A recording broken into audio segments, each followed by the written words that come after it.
القصة ديالي بدات ملي لقيت راسي في دارنا أنا وأمي وبا، وكنا كنقراو عادي بحال الأغلبية ديال الديور ديال الناس المغاربة.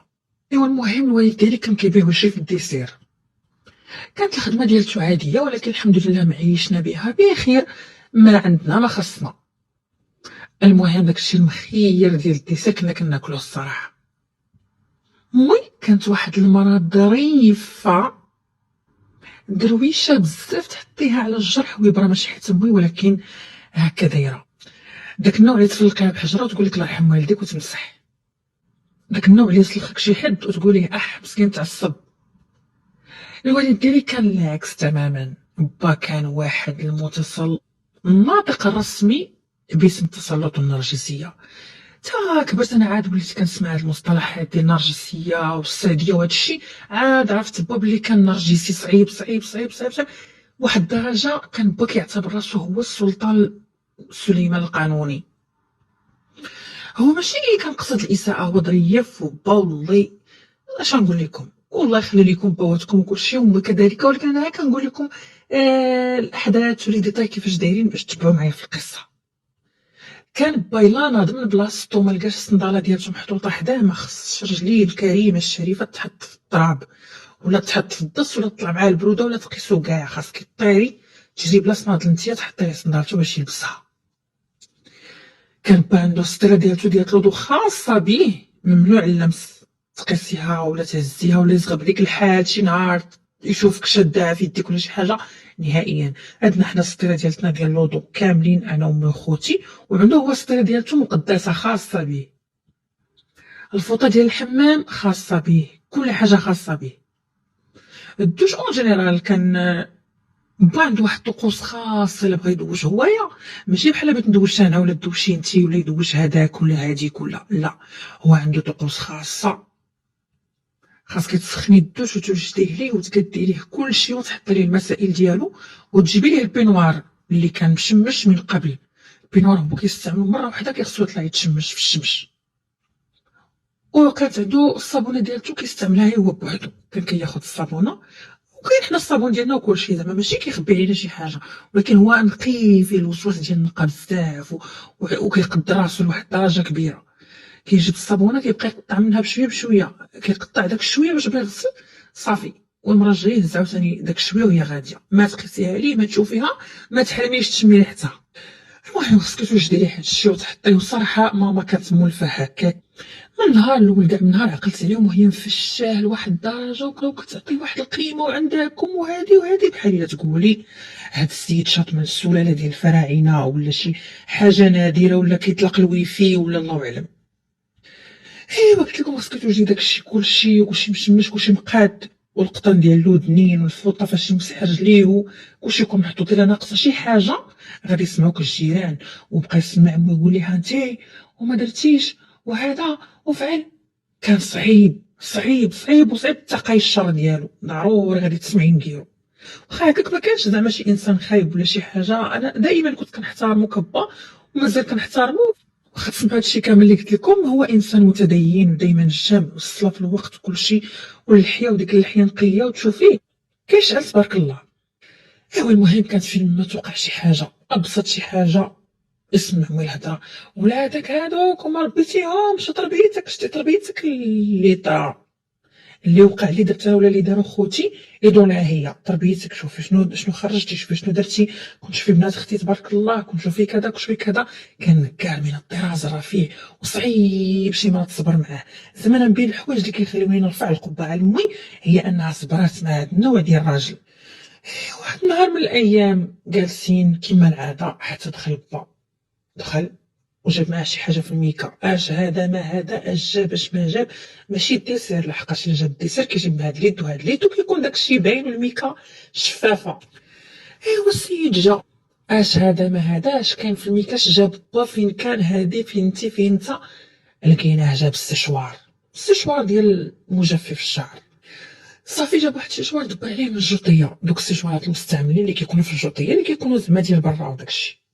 ايوا صافي بقينا كنتغمزو عليه انا وامي، شوفي الراجل هتر جاب السيشوار، شوفي الراجل على طول سوالفو. وانا فرحت قلت بعدا السيشوار بقى صايب به شعري وداك الشيء، انا بنت وكيعجبني هذاك الشيء. هو قول لينا هذا راه ديالي. صافي قال لنا ديالي، بقينا ما بيني وبين مويت نتغمزوا عليه وكنضحكوا عليه. كنقول واش غيدير به السيد، واش ينشف به اللحيه ولا كيفاش، حتى الشعر ما عندوش. ايوا المهم هي هذيك السيد ما غيدوش، وبدينا الطقوس عاوتاني ديال الملكيه ديال الغسيل. ودخل السيد دوش وجدنا ليه داكشي كامل ديالو، شي هز الفوطه، شي هز القطن ديال الودنين، شي بقاتنا غير الزربيه الحمراء نفرشوا عليه ما ندوش للبيت، ويدوز عليها ونبقاو نرشوا الورد ونقولوا ليه الله يبارك في عمر سيدي. ايوا السيد مقابلين واقفين عليه حتى دوش، وعندك شي غلطه ولا شي صنداره ينساها شي حد ولا شي قطره د الماء ولا شي حاجه تكون، ولا البنوار ما يكونش مشمش ولا تنساي القطن د الودنين، ولا عندك كيشدنا ستريس فاش كيبغي يدوش هو. خرج السيد تكلكم في داك البنوار، مغطي راسو مغطي كله، وهو يمشي يزدك هداك حتى للبيت. جلس السيد واحد الدقيقه وهو يهز داك السيشوار، وحنا نسمعو من البيت هر داك الصوت ديال الصالون، الصوت نتاع السيشوار. اش كيدير بيه؟ ياك مسح بالفوطه ما عند با الشعر. وحنا نطلعو عليه انا وما ولقيناه ناشر دوك الرجلين وكيدير لهم السيشوار. وبقينا اش كدير با بالسيشوار لرجليك، واش رخيص عليك الدوز كتضيعو؟ قول لينا علاش. وعند با شي رجلين كل وحده كيلبس فيها 52، وشي سبعان بحال لفت المحفور وكبار، وداك الصبع الكبير الا نشرح داك برجليه وطلق داك الصبع الكبير كتسحبيها شي راجل شي براني جالس حداكم وهو غير صبعو الكبير. ودوك الصبيعات عند با كل صبع عنده واحد شويه ديال اللحيه، كل صبع عنده شويه ديال اللحيه، داك شويه ديال الزغب فوق الصبعان. انا قلت كيدير لهم داك الشعر ديال رجليه علاش كيدير السيشوار؟ هو يقول لنا رجليا ما بين صبعاني كيوحل ليا الماء، ملي كنتوضا ولا كندوش كيوحل ليا الماء ما بين الصبعان، ومع الوقت كيدير لي الكزيمه وكيبقى يتقشر ليا تما. داكشي علاش شريت هاد الشيشوار باش نبقى نديرو باش ينشف ليا الماء مزيان. راه واحد السيد اللي قالها ليا وراه عنده الحق. ايوا صافي حنا خلينا عليه، هو شكون اللي يقدر يقول ليه لا ولا يضحك عليه ولا يستهزئ به ولا احد. صافي حط داك السيشوار في بلاصتو. غتقولي لي واش كتستعمليه؟ عمرني ما يدي تحطات عليه، ممنوع منع الباب تنقصو شي حد، هو خاص بيه قال لك. انا ما نقدرش نجبد ولا نجرأ نجبد شي حاجه اللي غادي يبدا فيها بدا ينقر.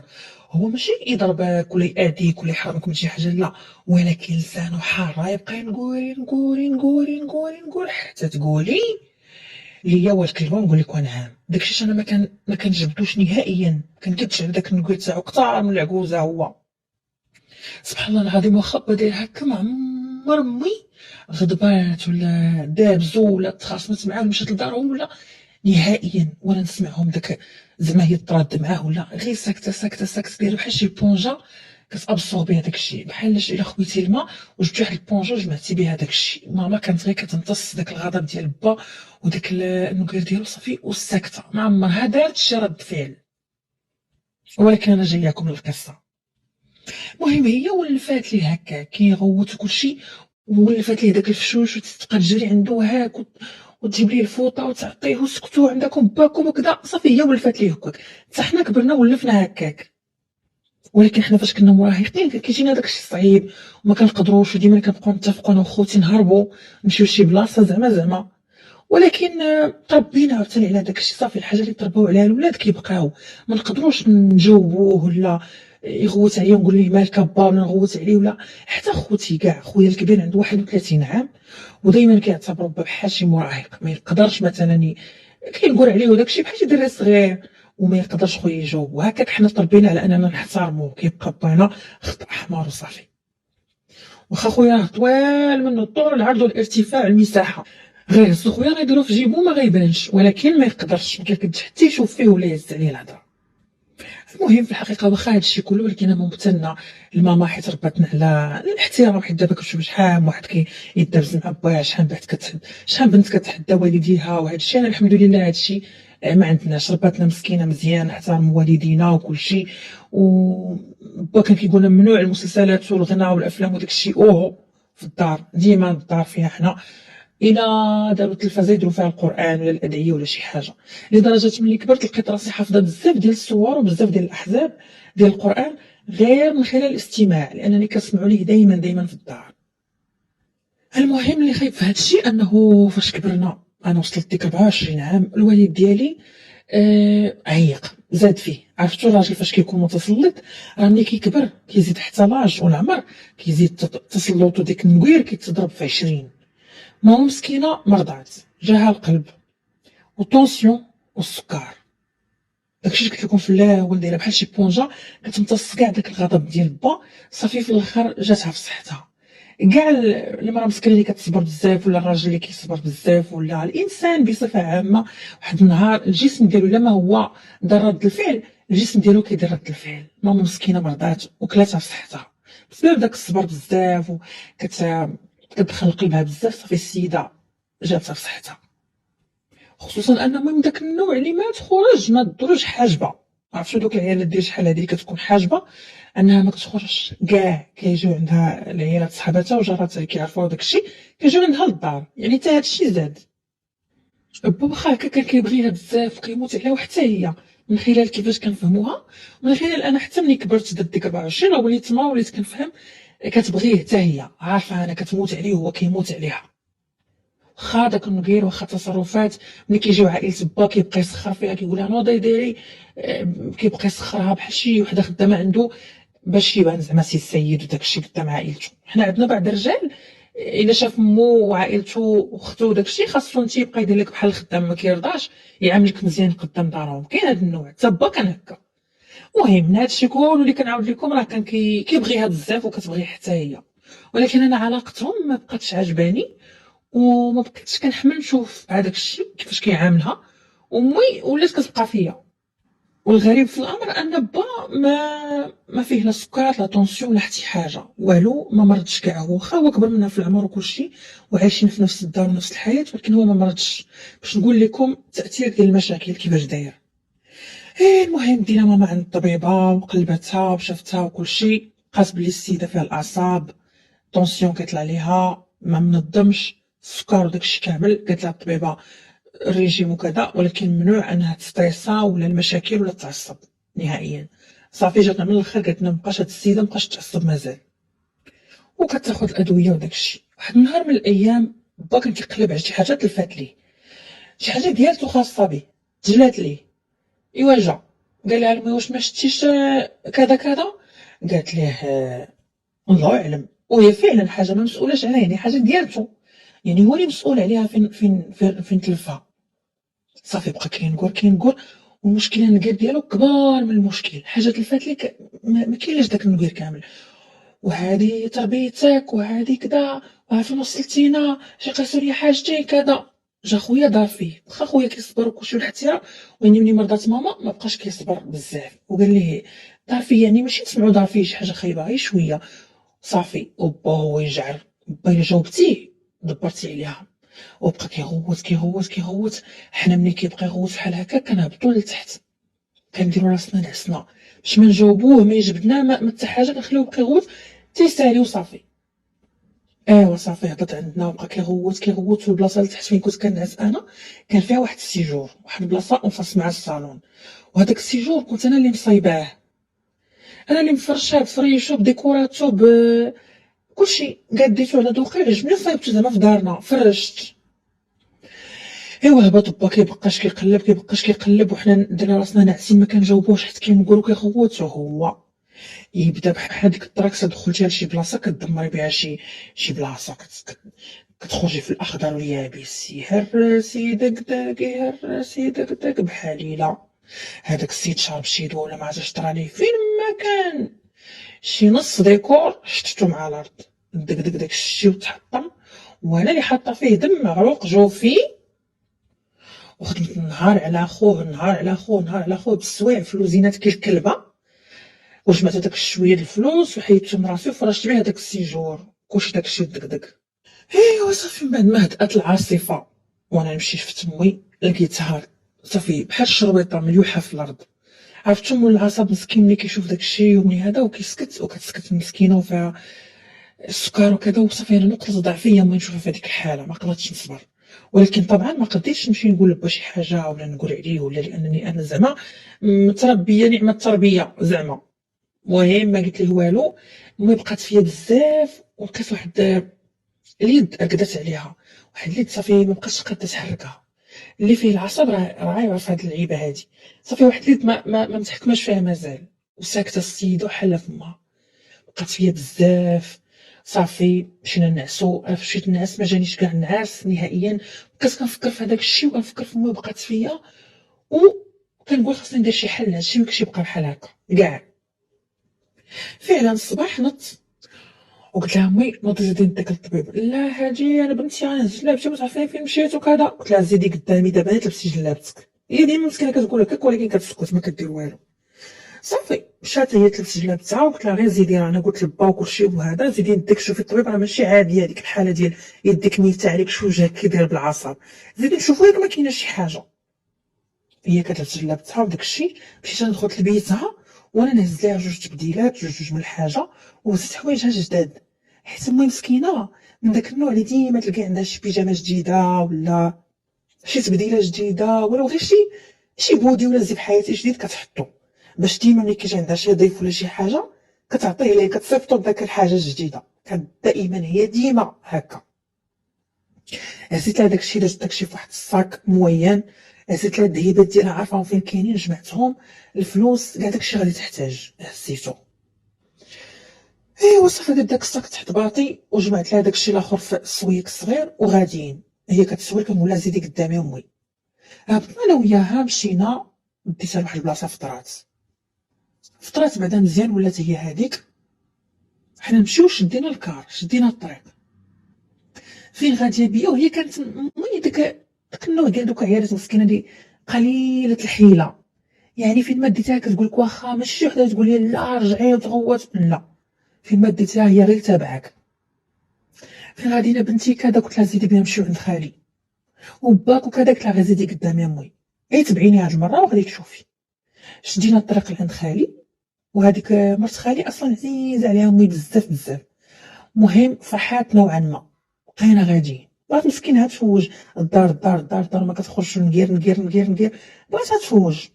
شدينا الطريق غاديين وما بعد عندنا تقريبا بشي ساعه ديال الطريق، ماشي بزاف، مدينه اخرى ولكن ما بعيداش بزاف، هي ساعه. حيدت لها التليفون ونحيد منو لاكارت السيم وعطيتو لها، حيت منو لاكارت وديتو لها ونوصي ونعاود. شوف امي حلي عينيك وحلي وديك وحلي كاع التقابي وتصنتي ليا مزيان، وياك تقولي شحال فين كاينه، غير تبعيني في هادشي اللي كنديرو، ما ديري ما تفعلي ما التركيز، دي فمك وسكتي ما تهضريش وسيري ارتاحي وكذا. الطريق كامله وانا كنوصي في داك الكار، الناس كاملين سمعوني اش كنقول، حيت انا عارفه حنينه دغيا تحن في البط غير غادي ترجع، واخا يدير لها اللي دار ليها كتسكت. صافي وصلنا للدار ديال خالي، الله يعمرها دار فرحوا بينا عزيز عليهم وكلشي، ومرت خالي كذلك تحطيها على الجرح ويبرا. وصافي وصيتهم قلت لهم شنو كاين عاودت لهم هادشي اللي عاودت لكم، قلت لهم ها تهلاو فيها اللي صونع عليكم قال لكم واش ما شفتوش فلانه، قولوا لي شفنا نعمه وما شفناها، غير ديروا فيا هذا الخير. قالت لي مرت خالي هي اللي ما تعاود، وخالي كذلك قال لي لا توصي يتيم على بكى. صافي طرشلو معايا، شديت داك التليفون ديال امي درت ليها الويفي. صافي قلت لها هانتي تلاهي بيوتيوب والفيديوهات وداك الشيء حتى يحل الله لا كارت سيم راه ما غادخلش لها التليفون، نقطه الى السطر. حطيتها تما بحال ما انا حطيت لها سويكه وخليتها وكملت لها شويه الفلوس. واخا هما مساكن كاع ما تحتاجي كاع، يعني كيهزوك مساكن من السمن ويحطوك في العسل، ولكن خليت لها شويه الفلوس باش ترتاح هي وباش لعل وعسى تحتاج شي حاجه ولا. صافي خرجت انا رجعت للور ورجعت في حالي سور بلاص، وغادا كنجري كنقلب باش نرجع في حالي لدارنا وداك الشيء. كنجري وجلايلي مورايا بحال السبير حاده، حتى شديت الكار ومشيت عاوتاني رجعت فيه. راسي بغيت تفرقع كيف الفقيعه بداك الهز ديال الكار الي روتور وداك الصداع ديال البارح والكذوب والمخططات في راسي. صافي بقى لي شويه نقول بيو نطير بحال ديك القنبله ديال 10 ضيال. ايوا وصلت لهذا فين ساكنين. ايوا مشيت دايره فيها مخلوعه وكنربل وكنشطح ومشيت كنجري للدار دق مخلوعه وحالتي حالة تشوفيني بحال داك اللي طاح من العش. عرفتو داك العصفور الصغير اللي كيطيح من العش مسكين ما كيعرف باش يتبلى، هكاك طرا ليا. صافي هرست عيوني الباب طاحوا ليا مالك ياك لاباس وانا نتساخف، طحت ليهم تما بحال شاربه السم ديال الفار. وكنبكي ويلي فين مشات تما يا ويلي عيق انا ما عرفت منين جاني هذاك البكا. تشوفيني تقولي هادي ما عرفتش اش طرا ليها. ويلي عباد الله امي اش كاين جيبوا لي شريبه. جابوا لي الماء وحالتي حاله والناس كيعرفوني واصلا امي كلشي كيعرف الله يعمرها دار زعما كلشي غيبقى غتبقى فيهم. اش كاين اش ما كاين؟ قال لي با مالك تكون مشات عند عمتك ولا شي حاجه. كيفاش مشات عند عمتك؟ اش طرا ليها بعدا؟ قلت لها انت با ديت المراه اللي عند الطبيبه طلعتها حتى جالسه كتسنى النوبه كاين الناس كاينه مانا. قالت لي سيري جيب لي قرعه الماء. قلت ليها واخا. خليتها جالسه في الكابيني. هبط نقلب على الماء ما لقيتوش عند مول الحانوت ديال تحت. مشيت عند واحد مول الحانوت اخر بعيد. ما جيت نرجع طلعت مع الدروج حتى لقيت المراه غير الكرسي ديالها اللي كاين. اش هذا ماش هذا؟ سولت الناس فين ديك المراه كانت لابسه الجلابه كذا كذا والزيف كذا كذا. قالوا لي راه خرجت. فين خرجت الله اعلم. ايوا خرجت مع الدروج كنجري كالكلبه وانا نقلب. ما خليت السبيطارات ما خليت مايا الطاكسيات ما خليت المواسم ما خليت ما كايناش. ديك المراه صرتها على الارض. درت حتى عييت ورجعت. رجلي با عمرو بلا عجاج بحال كنت في الماراثون. شوفوا وجهي ولا بحال الشريحه بديك الشمس اللي ضربتني. اويلي اويلي. جات اختي هابطه لابسه واحد الزيف ديال حياتي وجهها مسكين يلاه فايقه من النعاس وداك الزويف معقود تشوفيها تقولها دادا مباركه. دايما هي ديك العكيكيفه فوق راسها بحال الخويدم. با كيقول لي اسكت حاجه بحال خنانتك. كنقول لها لا غلا انا نبكي حالتي حاله. قال لي صوني لعمتك. قالت ليه كنصوني ما خليت لما صونيت والو. صوني لامك. اما تليفونها طافي. صافي زدت انا خلعتهم لي قلت لهم وي تليفونها طافي. زدت لحت ليهم الماء في ركابي ماشي الماء السيمه اللي لحت لهم في ركابي. اختي حتى هي مسكينه بغات تبدا تبكي حتى هي باش تزيد. هي ما عرفاش اصلا راه هذاك الشيء كله غير كذوب. المهم بدات تبكي. دار فيها با ديك ها شاف فيها بدوك العينين الحمرين وهي تجمع خنونتها. سدت نفاس سدت عينيها وسدت فمها وسدت كاع تقابي وسكتت. صافي با واخا ديك القسوه ديالو داكشي ولكن انا هي نقطه الضعف ديالو. ما كيبغيش يشوفني كنبكي وحزينه وفي ديك الحاله واخا هكاك واخا كيهضر بحال هكاك. زائد امي حتى هي ما عمرها مشات وخلاتو. قلت لكم في الاول ديال القصه عمرها ما تجرأت تمشي تغضب ولا تقلق عليه ولا شي حاجه. صافي ما عرف باش تبلى السيد وهكاك ما بغاش يبين. داير فيها النمرود.